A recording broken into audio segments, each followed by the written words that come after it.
Too long, didn't read. Want all the background before committing to reading the whole book? You're in the right place. Our So Approachable TLDR episodes give you a taste of the action without the spoilers. It'll prepare you for the main discussion. Let's dive in.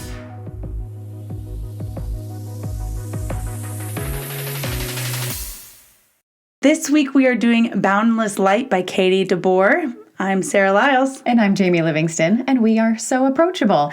We are switching things up this week, so this is probably a book that you have never heard of. Never. So an author actually approached us about potentially doing this book for the podcast. It's a friend of a friend from back home in Michigan, so I will just come out and say that. It's somebody that I kind of know, but we're doing this book because it is something that is new territory for both of us.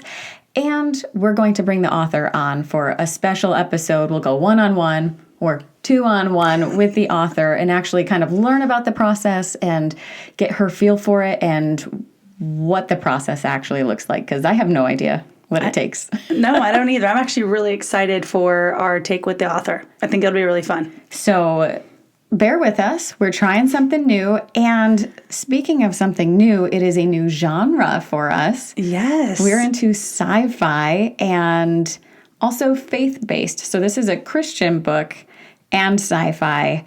You've said that you've never read sci-fi. Never. Not one. And so sci-fi is an interesting, genre for me to get into just because it's so different. You know, I like all the spook, all the thrill, but sci-fi can be far left as far as how your imagination has to fly. I find that really funny because I grew up in a sci-fi family. Maybe not as far as books, but we were a Star Trek and Stargate family. I'm a Doctor Who fan. I'm about space. I'm about science. I'm about all of this stuff. So I'm curious to see how it plays out in a book. I mean, a lot of the dystopian novels are all technically sci-fi as well. So I'm curious to see how you handle this. I mean, my dad did watch Star Trek growing up, so, I was around it. Didn't mean I was interested in it, but I was around it. Right. Okay, well, why don't we read a little bit from the back of the book? All right. Andy Jedson, a bioengineered agent powered by light-fueled nanotechnology, serves the O Division, a covert DoD operation. When a techno-political conspiracy topples the O Division's leadership and threatens her team, Andy must harness her faith-driven grit to save her loved ones and dismantle the conspiracy. Teaming up with NYPD detective Hector Ramirez and guided by her Christian faith, Andy vows to expose the truth. In a world where light reveals the darkness deceives, will her courage shine or will sacrifice be the only path to redemption? Okay, so there were a lot of high-tech words in there as well. Nanotechnology. I'm very interested in light-fueled people. That sounds really cool. She describes this as blending the high-stakes sci-fi of The Expanse with the redemptive depth of Ted Dekker. Have you ever read anything Ted Dekker? Mm-mm. I have, and it was really creepy and scary. But also, what kind of a genre is it? It's probably a Christian thriller. Okay. All right. Very interesting. Boundless Light is a gripping sci-fi thriller of relentless action, faith, resilience, and a touch of romance. Join Andy's fight to carry the light in this inspiring tale. She does also provide that there is some graphic violence, implied sexual violence, strong language, substance abuse, and mature themes of grief and redemption. So she's saying this should be for 18 and above. Oh, okay. So it's interesting that we're talking about a Christian novel that has a bunch of these pretty edgy topics and swearing and just tough themes here. So I'm interested again to see the mix and how it's all brought together. I mentioned this to somebody recently and they looked at me like I was crazy. Christian sci-fi, what? And it sounds like a whole lot of science. Already I'm I don't know about you, science, I had worked hard for my grades in science. And so going sci-fi, number one, out of my comfort zone, but I'm excited for something new. And then all of these different scientific terms is really... Well, and I think there's a military aspect to it as well, because this is the DoD, Department of Defense agency. So I'm curious. we're giving it a shot. All right, so let's learn about the author. All right, so Katie DeBoer is an imperfect person saved by the redeeming work of Jesus Christ. She weaves together themes of resilience, faith, and human courage in her writing. With an MBA, her work experiences in chemistry and engineering, and an undergraduate degree in social work, she blends analytical precision with a profound understanding of human connection, crafting stories that resonate with heart and intensity. She is known for her servant leadership, whether through her community work to support homeschooling or in public office as a Kent County Commissioner in Michigan.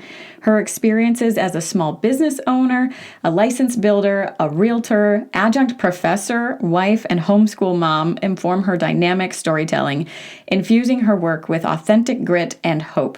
When she's not writing or working, Katie enjoys singing, songwriting, walking, and reading. Busy. Is there a hat she doesn't wear? I mean, come on. I mean, really. Okay, first of all, I read in there and going chemistry and engineering, and I'm like, am I going to be lost in this book? Let's hope not. But I mean, it sounds to me like she's a brilliant individual. Well, and that's where I said it was a friend of a friend. It's somebody that I know, it's his wife, and all I know is that she's a boss. Just completely. So it said that she's a county commissioner for Kent County, and that's like the county that has Grand Rapids, which is where I grew up. So it's one of the biggest ones in Michigan. So it's a pretty big deal. I mean, that's an elected official. So I don't know when she had the time to write this book. So that's coming up in our bonus episode. She's going to have to answer that. And she's going to meet with us. And so that's what's really cool, too. Yeah, I'm excited. So because this book is so new, there aren't a whole lot of reviews out there. I should mention, when we say it's so new, it was published in May of 2025, the end of May. So it's been out for a couple weeks now when this podcast is being recorded. So brand new, not a lot of reviews. So take it with a grain of salt. We're going to read reviews that are from her friends and family because that's what's out there right now. Yes. So I think we found several 5-star reviews. Right. And so what I'm most excited is the fact that this is so new. This is her first novel, right? And so she's never written before. Yeah. So I'm excited to see kind of all that unfolds and with her here. All right. So I found a 5-star by Wild Violet. While sci-fi is not my go-to genre, I was sucked in by Katie's descriptive writing and characters brought to life. It was easy to visualize every scene with tense moments that kept me on the edge of my seat. The emotional depth of the characters made their struggles feel realistic, and I appreciated how some of them leaned on their faith in God to navigate difficult situations. It was a fun mix of suspense, science, conspiracy, introspection, and hope. Ooh, conspiracy. That sounds fun. Yeah, it does sound fun.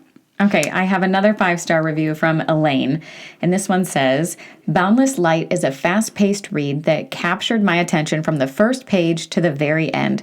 It's a great story of good versus evil. Katie's descriptive writing brought the characters alive, detailing their personal struggles as they used their faith for strength. I'm hoping for a sequel to continue their story. Oh, interesting. So maybe she is working on a second one. Again, another question we're going to have to ask. Yes. Okay, and one more. Bethany gives 5 stars. Boundless Light is an incredibly fast-paced novel, perfectly balancing innovative new sci-fi themes with spiritual redemption. While the nanotechnology implemented in the main characters is probably not in existence, probably, who knows, maybe it is. We don't know. The idea of it isn't so far-fetched that it becomes unbelievable. Physics and government conspiracies are woven seamlessly with the thematic tapestry of faith through grit. The narrative doesn't shy away from darkness, but the light it offers is earned, not imposed. Boundless Light is a thoroughly gripping and enjoyable read that proves Christian faith and science fiction can not only coexist, but elevate each other. That sounds really interesting. Yeah, that was a very well thought out review. Thank you, Bethany. Yeah, Bethany, that was a well written review. Yeah. So again, friends and family have read this book because it's brand new. And so we're diving in as well. It seems like this is a very targeted niche type of book. But come back and see from our cover to cover episode and our sit down with the author if it's something that you want to put the time in for. Because I think it'll be great just to hear from the author as well. Yeah, I agree. I think just hearing the whole, like, how to write a book, how to publish a book, I think will be so exciting for me just to hear and talk with her about. Have you ever considered writing a book yourself? Absolutely not. Not at all. No hesitation. So, I love thrillers and I love, like, psychos, let's be in those books. Yes, and we know. So I don't know if I am that messed up in the head that I could ever come up with some of those mixes. I don't think that I could sit down and write a book and pull all the twists and all the turns. I like the surprise. If I wrote the book, there's no surprise because I'm writing it. Mm-hmm. But I have zero interest. What about you? I have always questioned how authors do it. Especially when it's a series and something comes back from like 2 books ago and they're like, oh yeah, well, I put that in on purpose so that it would happen in this book and it would all make sense. And my brain doesn't go that far ahead. And I think I could come up with maybe a storyline. If I had all the free time in the world, I think I could write a book. But I don't think it would be good. Like, there's got to be a class. There's got to be something that, like, teaches you what makes a book good. Because when you're reading, you can feel that. You can, like, there's a sense this is a good book. But how do you put that on paper? Like, what makes James Patterson's sentences so much better than somebody else's? I don't know. But they are. They are phenomenal. I mean, and when he started to get bored with the books, he brought another author and they co-authored, and so. I just saw a post that Patterson was teaming up with Mr. Beast. Have you seen that?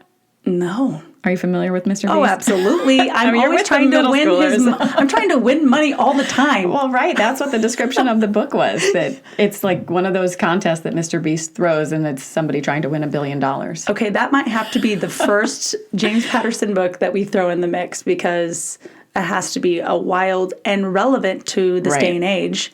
I thought that was hilarious. I just saw the ad on Facebook. So, no, I have never really considered writing a book.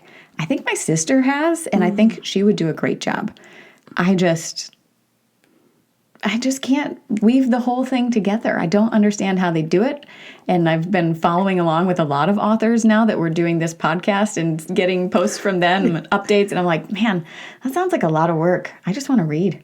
I mean, I would be interested to know if any of our followers, anyone on listens to our YouTube, Spotify, or even, Apple Podcast, even follows us on Facebook or Instagram. If they had an author, if they are an author, know an author, I mean, I'd be interested to read their books and hear from them, like, what inspired them. I know we're going to hear from Katie about, like, what inspired her, but I know everybody's journey is different. It has to be. I mean, where do these ideas come from? How do you percolate and, like, build on that? Like, there's got to be. It's fascinating to me. It is. I'm excited. I actually think hearing from her is going to be a great episode. So hopefully everyone can, tune in for that. Yeah. So we're going to keep this one nice and short because we're going to jump over to that bonus episode right now. So just click next and move on over because Katie's coming into the studio and we are going to ask her all the questions. Until then, keep reading, keep ranting, and remember, you're so approachable. Hey, have you guys ever noticed the funniest thing to me? Like, all of a sudden you see a thumbs up. So, hey, if you are listening and you see those thumbs up, give us a little comment. Let us know how many we showed this time.